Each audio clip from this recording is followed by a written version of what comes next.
एक बार की बात है, एक ऋषि ने सोचा कि लोग गंगा में पाप धोने जाते हैं, तो इसका मतलब हुआ कि सारे पाप गंगा में समा गए और गंगा भी पापी हो गई। और फिर उन्होंने यह सब जानने के लिए तपस्या की कि पाप कहाँ जाता है। तपस्या करने के फलस्वरूप देवता प्रकट हुए।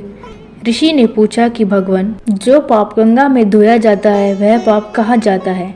भगवान ने कहा कि चलो गंगा जी से पूछते हैं।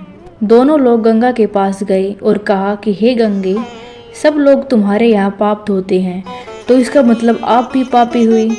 गंगा ने कहा, मैं क्यों पापी हुई, मैं तो सारे पापों को ले जाकर समुद्र को अर्पित कर देती हूँ।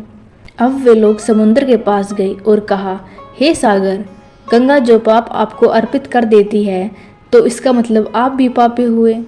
समुद्र ने कहा, मैं क्यों पापी हुआ, मैं तो सारे पापों को लेकर भाव बनाकर बादल बना देता हूँ। अब वे लोग बादल के पास गए और कहा कि हे बादल, समुद्र जो पापों को भाव बनाकर बादल बना देते हैं, तो इसका मतलब आप पापी हुए। बादलों ने कहा, मैं क्यों पापी हुआ, मैं तो सारे पापों को वापस पानी बनाकर धरती पर बरसा देता हूँ, जिससे अन्न उपजता है और मानव खाता है। और जो अन्न जिस मानसिक स्थिति से उगाया जाता है और जिस मानसिक अवस्था में खाया जाता है, उसी अनुसार मानव की मानसिकता बन जाती है। तो दोस्तों, इसलिए कहते हैं, जैसा खाए अन्न वैसा होए मन। अन्न को जिस वृत्ति यानी कमाई से प्राप्त किया जाता है, जिस मानसिक अवस्था में खाया जाता है, वैसे ही विचार मानव के बन जाते हैं। इसलिए सदैव भोजन शांत अवस्था में करना चाहिए और पूर्ण रुचि के साथ खाना चाहिए। और कम से कम अन्न जिस धन से खरीदा जाए वह धन भी श्रम का होना चाहिए। अब आपके मन में यह प्रश्न होगा कि ऐसा क्यों कहा जाता है कि गंगा नहाने से पाप धुल जाते हैं। तो चलिए इसे सरल भाषा में समझते हैं। मानव के कर्म अच्छे और बुरे दोनों होते हैं। पहले के समय लोग गृहस्थ जीवन जीकर संन्यास की ओर जाते थे। उनका उद्देश्य भगवान के भजन करना, और उन्होंने अपनी जिंदगी में जो भी जाने अनजाने में बुरे काम किए हैं उनका प्रायश्चित करना होता था। प्रायश्चित का हमारे वेदों में हमेशा महत्व बताया जाता है, बल्कि सभी धर्मों में इसका बहुत महत्व है। अगर आपसे कोई गलत काम हुआ तो आप उसका प्रायश्चित ईश्वर से हमेशा कर सकते हैं। सभी लोगों से कुछ गलत कुछ सही काम हो जाते हैं। अगर आप उन गलतियों का सच्चे मन से प्रायश्चित करें तो आप उस गलती से बाहर आ सकते हैं। तो गंगा नहाने का सही मतलब यही होता था। अगर आप देखें तो गंगा नदी मुख्यतः हमारे सारे तीर्थ स्थानों से निकलती है। तो लोग अलग अलग तीर्थ जाकर गंगा स्नान करके, ईश्वर के भजन करके, उनके प्रति श्रद्धा और उनके हिसाब से जो भी अच्छे काम हो सके करते हैं। इसके अलावा अगर वैज्ञानिक तौर पर देखें तो गंगा के पानी में बहुत से खनिज, लवण और तत्व पाए जाते हैं, जो हमारे पीने से या उससे नहाने से बहुत से प्रकारों में लाभदायक है। मगर अभी के समय में हमने इन्हें बहुत ही गलत तरीके से अपना लिया है।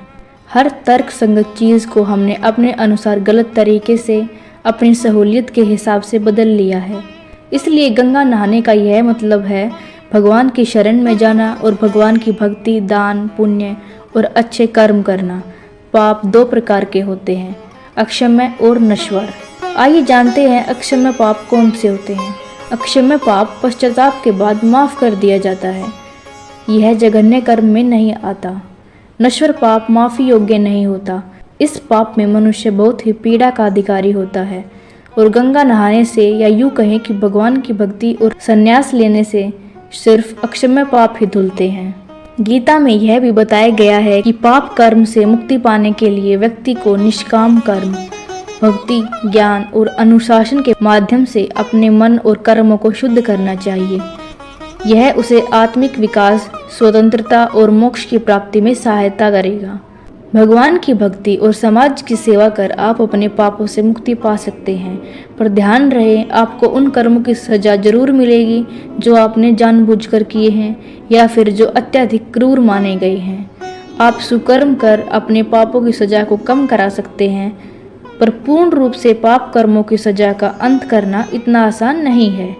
महात्मा तुलसीदास जी ने रामायण में स्पष्ट रूप से कहा है कि परहित सरिस धर्म नहीं भाई, पर पीड़ा सम नहीं अदमाई। यानी दूसरे का भला करना ही पुण्य है और दूसरे का बुरा करना ही पाप है। हिंसा, द्वेष, परनिंदा, कलह आदि यह सब पाप के ही अलग अलग रूप हैं। किसी के जीवन में आप यदि हंसी का कारण बनते हो, खुशी का कारण बनते हो, तो आप पुण्यवान हो, और यदि आपकी वजह से कोई तकलीफ में जा रहा है तो आप पापी हो। आशा करती हूँ कि आपको हमारी यह वीडियो पसंद आई होगी।